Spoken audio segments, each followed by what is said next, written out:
जय श्री राम ट्रेडर्स। हो गए आज थी 13 जनवरी और आज थी निफ्टी 50 की एक्सपायरी। होप कि आप लोगों ने आज सभी ने प्रॉफिट कमाया होगा। ठीक है, तो बिना टाइम पास करे पहले आपको लिया था स्क्रीन पे। सो गए ये चार्ट है निफ्टी का 5 मिनट के टाइम फ्रेम पे। अगर आप मेरी डेली वीडियो एनालिसिस देखते हो ना, तो मैंने आपको प्रीवियस डे ही बता दिया था कि अगर गैप अप मिलेगा गैप डाउन मिलेगा तो आपको किस हिसाब से रिएक्ट करना है। ठीक है, और मैंने कल मार्केट में अपने 2 लेवल्स बताए थे कि जिसके ऊपर आपको बाइंग करनी है और जिसके नीचे आपको ब्रेक डाउन पे सेल करना है। ठीक है, तो ये 2 लेवल बताए थे मैंने आपको। कौन कौन सा था? पहला था हमारा ये 25,900 का, जो एक रेजिस्टेंस का काम करेगा। ठीक है, दूसरा बाइंग लेवल था हमारा 25,600 का। ठीक है, कितने का? 25,600 का। ठीक है, तो इन्हीं दोनों के बीच में आज मार्केट थी और इसी दोनों ही लेवल से मार्केट रिएक्ट करा है। ठीक है, तो मैंने आपको बताया था कि अगर आपको गैप अप मिले ना, तो मार्केट गैप कवर करने के लिए नीचे आएगा ही आएगा। तो आपको दिख रहा होगा कि मैंने कहाँ पे ट्रेड प्लान करी है। ठीक है, ये देखो, जैसे ही मेरे को दिखा ना प्री मार्केट सेक्शन की मार्केट गैप अप ओपन हो रही है, तो मैंने पहले पुट का चार्ट खोल के बैठ गया था और जैसी मार्केट ओपन हुई, मार्केट के ओपन होते ही मैंने अपना पुट खरीद लिया था। ठीक है, क्योंकि क्या था, क्योंकि ये रेजिस्टेंस के पास ओपन हो रही थी, 25,900 से एक रेजिस्टेंस का काम कर रहा था।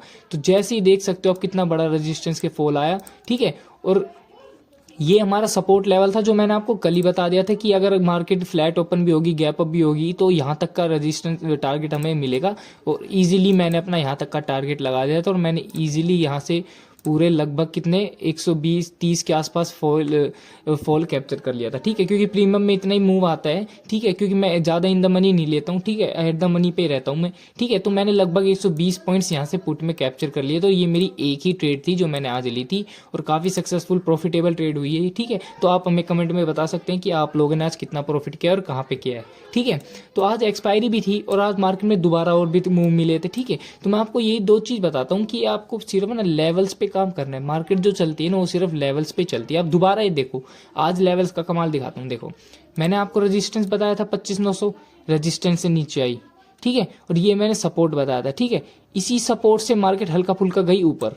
ठीक है, ऊपर जाने के बाद ये सिर्फ एक रीटेस्ट के लिए ऊपर गई थी ऊपर। अब देखो 25,800 सॉरी 25,800 मैंने मार्क कर लिया। देखो 25,800 को ब्रेक करा पर सस्टेन नहीं कर पाया, फिर नीचे आ गया। ठीक है, फिर ब्रेक करने की कोशिश करा, फिर कोई मूव नहीं आया, फिर मार्केट नीचे आने लगा। ठीक है, उसके बाद मार्केट ने हमारा ये जो सपोर्ट लेवल था ना, इस सपोर्ट को भी ब्रेक कर दिया। फिर धीरे धीरे मार्केट आ गई हमारे 600 के बाइंग लेवल पे। ठीक है, मैंने आपको कल ही कह दिया था कि इस लेवल पे आपको बाइंग करनी है। ठीक है, अगर आप यहाँ पे शाम को इस कितने बजे के आसपास मूव आया था, ये 1 बज के 1:30 के 2 बजे के आसपास मूव आया था, तो यहाँ पे अगर आप बाइंग कर ले तो आपका तगड़ा प्रॉफिट हो जाता है निफ्टी की एक्सपायरी पे। ठीक है, क्योंकि ये काफ़ी अच्छे प्रॉफिटेबल ट्रेड होती है, क्योंकि यहाँ पे प्रीमियम भी बढ़िया बढ़ रहे थे, कोई दिक्कत नहीं थी। ठीक है, तो ये 2 लेवल्स मैंने आपको बताए थे और मार्केट इन्हीं लेवल्स पे आकर रिएक्ट कर रही थी। ठीक है, तो ये थी हमारी आज की ट्रेड जो मैंने प्लान करी थी। ठीक है, अब हम कल ट्रेड करेंगे सेंसेक्स में, क्योंकि 2 दिन बाद है सेंसेक्स की एक्सपायरी। तो अब सेंसेक्स का चार्ट और खोल लेते हैं। एक न्यूज़ और आई थी कि मेरे पास कि 15 तारीख को शायद छुट्टी है। पता नहीं ये चीज़ कंफर्म है नहीं, अगर आप लोगों ने ये सुनी तो आप मेरे को कमेंट में बता देना। ठीक है, कि 15 जनवरी को छुट्टी बता रहे हैं लोग। ठीक है, तो अब सेंसेक्स की एक्सपायरी देख लेते हैं हम। 2 दिन बाद सेंसेक्स की एक्सपायरी होगी। अब देखो सेंसेक्स भी तगड़ा नीचे ही गिरा है। ठीक है, देखो मेन सपोर्ट था हमारा, वो सपोर्ट को भी तोड़ दिया है सेंसेक्स ने। तो अब हमें क्या करना है पहले ये देख लेते हैं। अगर इसको 1 आवर के टाइम फ्रेम पे हम देखें तो मेन सपोर्ट हमारा ये निकल के आ रहा था, जो कि इसको भी ब्रेक कर दिया है मार्केट ने। ठीक है, अगर हम 2-3 दिन पहले सेंसेक्स में ट्रेड लेते हैं तो हमारी तगड़ी ट्रेड बनती। देखो मेन सपोर्ट था हमारा सेंसेक्स का, ये रहा। ठीक है, यहाँ से मल्टीपल टाइम सपोर्ट लिया, पहली बार, दूसरी बार, तीसरी बार, चौथी बार तो ब्रेक कर ही दिया सेंसेक्स ने। और ब्रेक करने के बाद हमारे मेन सपोर्ट पे आ गया और यहाँ पे एक तगड़ा सपोर्ट ले रहा है। ठीक है, अब आपको करना क्या है ये देखो, इसको 5 मिनट के टाइम फ्रेम पे कर लेते हैं। ठीक है, सबसे पहले आपको क्या चेक करना है, एक ही चीज़, OI। ठीक है, तो OI चेक करो सबसे पहले कि कहाँ पे कितने बंदे बैठे हैं। ये चीज़ पता होना चाहिए आपको, सपोर्ट और रेजिस्टेंस कहाँ है, उसके हिसाब से तो आप ट्रेड लोगे। ठीक है, ऐसे थोड़ी ना कहीं पे भी एंट्री बना लोगे आप। ठीक है, तो अब OI के हिसाब से ना 83,500 बंदे पुट पे बैठे हैं।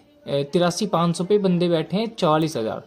83,500 मार्क कर लेता हूँ मैं। ठीक है, 83,500 ये रहा जहाँ पे मार्केट क्लोज हुई है। ठीक है, दूसरी चीज़ कॉल की साइड चेक कर लेते हैं। अब कॉल की साइड है 96,000 84,000 पे। ठीक है, 84,000 और मार्क कर लेते हैं। ये रहा अपना 84,000। ठीक है, कोई दिक्कत नहीं है।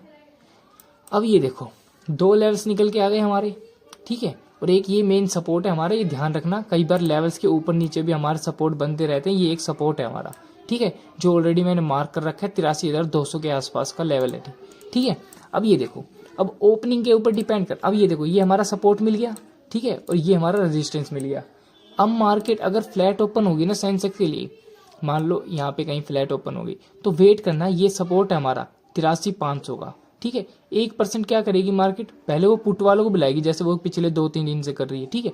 इसको ब्रेक करके, जिसको पता नहीं होगा इस मेन सपोर्ट के लिए, इसको ब्रेक करके पुट वाला एंट्री बना लेंगे, ठीक है, फिर आएगी मेन सपोर्ट पे। ये सपोर्ट किसी को पता नहीं होगा, सब बंदे 83,100 या 82 के आसपास के टारगेट के लिए जाएंगे, ठीक है। तो फिर क्या हो सकता है, आपको यहाँ पे पुट लेना नहीं है, ठीक है, यहाँ पे दोबारा ब्रेक करेगा, पुट वालों को एंट्री दिलाएगा, फिर आप कॉल के लिए जाना, ठीक है। मेरे व्यू के हिसाब से ये, ठीक है, क्योंकि आप यहाँ बाइंग क्यों करोगे, ठीक है, हर चीज का एक रीजन होता है, ठीक है। तो मैं दोबारा आपको इसका रीजन भी बता देता हूँ।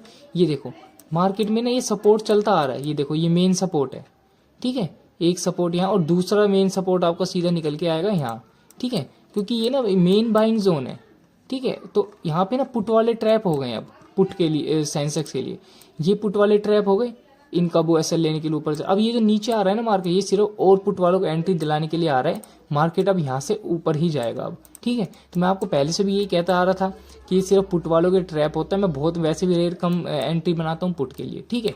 तो पहली चीज मैंने आपको बता दी, अगर फ्लैट ओपन होगा तो यहाँ पे भी आपको पुट वालों को एंट्री दिलवा के आपको कॉल के लिए जाना है, ठीक है। दूसरी चीज, अगर मान लो गैप अप मिल जाए, मान लो 84,000 के रेजिस्टेंस का काम है, यहाँ पे गैप अप मिल जाए, तो 2 चीजें होगी। अगर डायरेक्ट यहाँ पे पहला तो गैप कवर करने आएगा, ठीक है, गैप कवर करके दोबारा हमारा बाइंग लेवल कितना है 500, यहाँ तक आके दोबारा आप बाइंग के लिए प्लान कर सकते हो। वरना अगर वो गैप अप होते ही अगर कॉल की साइड दोबारा भाग दी मार्केट, तो एक कॉल वालों के लिए ट्रैप हो सकता है। आपको वेट करना है, गैप अप में गैप अप नहीं लेना, आपको वेट करो, थोड़ा सा नीचे मिले ना, ऊपर आके नीचे दोबारा प्लान करना, ठीक है।